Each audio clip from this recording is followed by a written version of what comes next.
सभी धर्राटे काट रहे हैं। तभी भूतिया चिड़िया की नजर एक सुंदरी कौवी के नेकलेस पर पड़ती है। रहा नहीं जाता, तड़प ही ऐसी है। देखो तो सही, कितना खूबसूरत नेकलेस पहनकर खड़ी है ये कौवी। इसे तो मेरी गली में होना चाहिए था। तभी भूतिया टोनी चिड़िया की आत्मा उसके पास से गुजरती है और उसका नेकलेस चुरा लेती है। भूतिया चिड़िया की आत्मा यहाँ से वहाँ ट्रेन में घूमती रहती है, लेकिन उसे कोई भी देख नहीं पाता। तभी उसकी नजर ट्रेन में बैठे पैसेंजर पर पड़ती है, जिसके पास बहुत सारा सोना और पैसे होते हैं। लो भैया उम्फो, अब तो रहा नहीं जाता। आज तो लॉटरी लग गई, लॉटरी। इतना सारा सोना, बाप रे बाप। जिंदगी में मैंने इतना सारा सोना कभी नहीं देखा होगा। आज तो मैं सबको लूट कर ही रहूंगी। आइला, इन पक्षियों के पास कितनी प्यारी प्यारी चीजें हैं, लेकिन ये चीजें मेरे पास क्यों नहीं? इस दुनिया में सबसे अच्छी चीजें सिर्फ और सिर्फ मेरे पास होनी चाहिए। तभी ट्रेन एक सुरंग के नीचे से गुजरती है। तभी अचानक से पूरी ट्रेन के अंदर अंधेरा हो जाता है। जैसे ही ट्रेन सुरंग के अंदर से बाहर निकलती है, ट्रेन के अंदर से अंधेरा गायब हो जाता है और बबली कबूतरी की नजर अपनी बहू टुनटुनी के गले पर पड़ती है। अरे टुनटुनी, तेरे गले का हार कहाँ गया? क्या बात कर रही हो माँ जी? मेरा हार तो मेरे गले में ही है। जैसे ही टुनटुनी अपना गला देखती है, उसका गला बिल्कुल खाली होता है। जिसके बाद टुनटुनी अपना हार यहाँ वहाँ ढूंढने लगती है, लेकिन उसे उसका हार नजर नहीं आता। ऐसे ही धीरे धीरे वहाँ पर कई पक्षियों के सोने के जेवर गायब हो जाते हैं। सब पक्षी पुलिस स्टेशन जाकर अपनी FIR लिखवाते हैं। आप लोग चिंता मत कीजिए, हम जल्द से जल्द चोर को पकड़ने की कोशिश करेंगे। वहीं दूसरी तरफ भूतिया टोनी चिड़िया की आत्मा इतना सारा सोना लेकर वहाँ से अपनी गुफा में 9-2-11 हो जाती है। टूनी, टूनी नाम है मेरा, मैं किसी के सामने झुकेगी नहीं।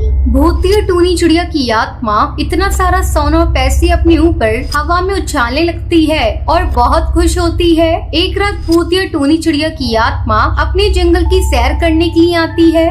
आइला, आज तो मैं इस जंगल की सैर करके ही रहूंगी। काफी टाइम हो गया है अपने जंगल वालों को देखे बिना। थोड़ी उनकी खैर खबर भी तो लेकर आती हूँ।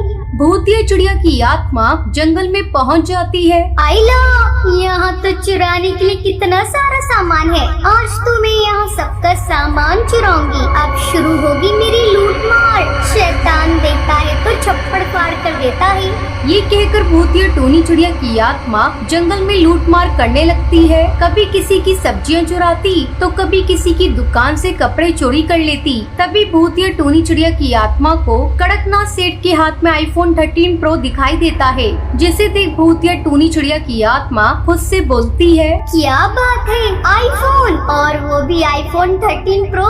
ये तो पूरी किडनी के सम्मान है। आई लव दिस, मजा आ गया। भूतिया टोनी चिड़िया की आत्मा तुरंत जाती है और उस कड़कनाथ सेठ का iPhone चुरा लेती है। जिसके बाद कड़कनाथ सेठ अपना iPhone यहाँ वहाँ ढूंढने लगता है। अरे हे भगवान, मेरा आईफोन कहाँ गया? अभी तो लिया था और पूरी किडनी के जितने पैसे दिए थे। अरे पूरे के पूरे लाख रुपए का आईफोन था। अरे ढूंढो, मेरा आईफोन कहाँ गया? वो कड़कनाथ सेठ तुरंत अपने आईफोन चोरी होने की रिपोर्ट पुलिस में लिखवा देता है, लेकिन हर बार की तरह इस बार भी पुलिस चोर को ढूंढ नहीं पाती। जिसके बाद भूतिया चिड़िया की आत्मा सब पक्षियों को परेशान करने लगती है। अब आया ना मजा, अब इनका सारा पैसा लूट कर यहाँ से चली जाती हूँ। भूतिया टोनी चिड़िया की आत्मा उनका सारा पैसा लूट लेती है और वहाँ से चली जाती है। जिसके बाद आगे जाकर उसे कूड़े के ढेर के पास गरीब बच्चे दिखाई देते हैं, जो कूड़े के डस्टबिन में से खाना ढूंढ रहे होते हैं और उसी खाने को खा रहे थे।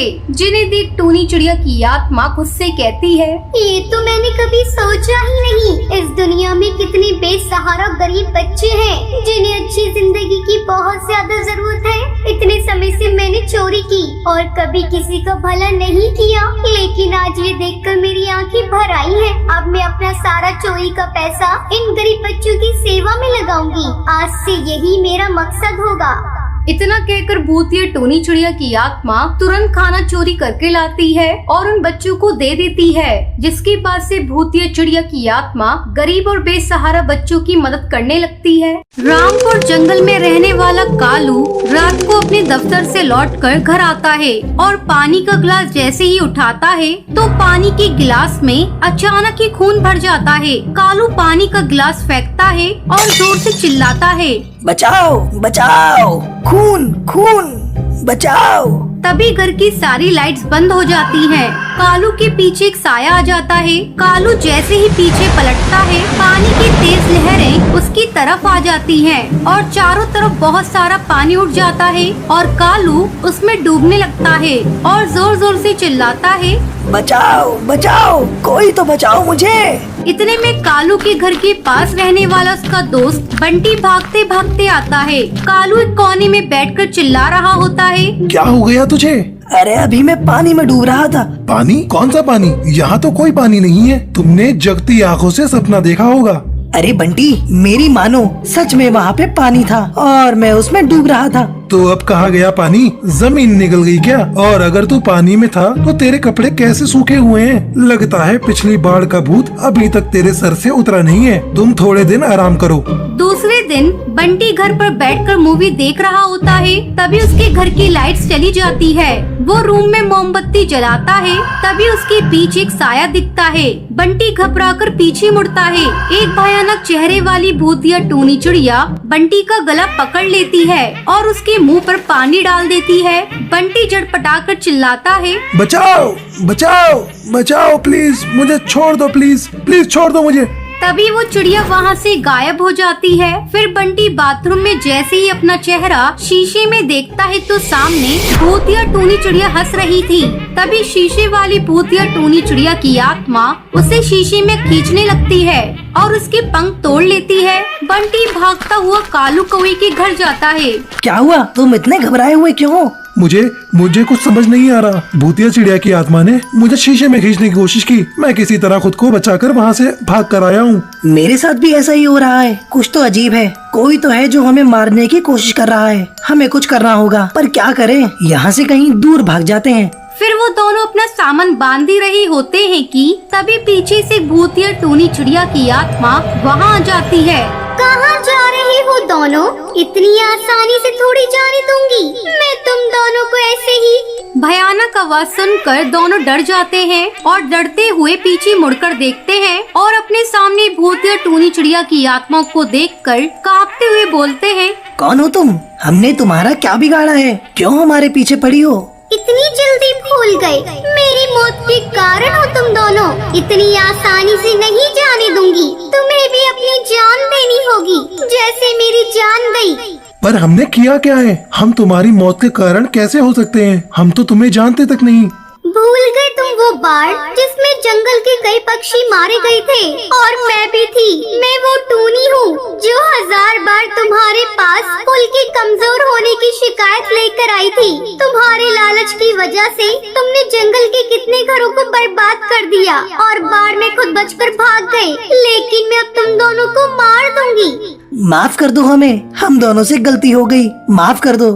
लेकिन भूतिया टूनी चिड़िया की आत्मा दोनों की एक बात नहीं सुनती और तभी भूतिया टूनी चिड़िया वहाँ पानी की बाढ़ ले आती है और पूरे कमरे में पानी हो जाता है और दोनों तेज लहरों में डूबने लगते हैं। अब तुम्हें पता लगेगा जब दम घुटता है तो कैसा लगता है। अब जाकर मेरी और मासूम जंगल वालों की आत्मा को शांति मिलेगी। छोड़ दो हमें। आज के बाद हम कभी भी लालच नहीं करेंगे। माफ कर दो, हमें अपनी गलती से सबक मिल गया। जाने दो हमें।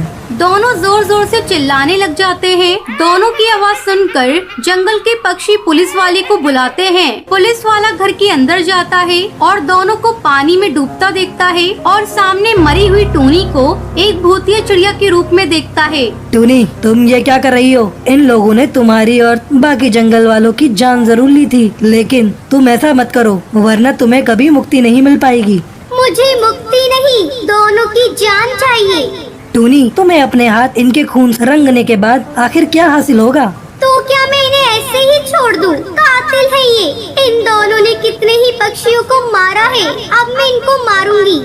बिल्कुल नहीं, इन लोगों ने अपने देश के साथ भी गद्दारी की है। जो पैसे हमारी सरकार ने जंगल वालों के लिए दिए थे, उन पैसों को इन्होंने अय्याशी में उड़ा दिया। इनकी वजह से हजारों मासूमों को भुगतना पड़ा। अब इनकी सजा ये है कि सरकार इन्हें पूरी उम्र जेल में डालेगी। कानून इनको सजा देगा तो इन्हें सजा भी मिलेगी और तुम्हें इंसाफ भी मिलेगा। ठीक है इंस्पेक्टर, मैं जा रही हूँ, पर तुम वादा करो तुम इन खूनी को सजा दिलाओगे, तभी मुझे इंसाफ मिलेगा और मेरी आत्मा को मुक्ति मिलेगी। ये कहकर भूतिया टूनी चिड़िया की आत्मा वहाँ से चली जाती है और कालू और बंटी को उनके किए की सजा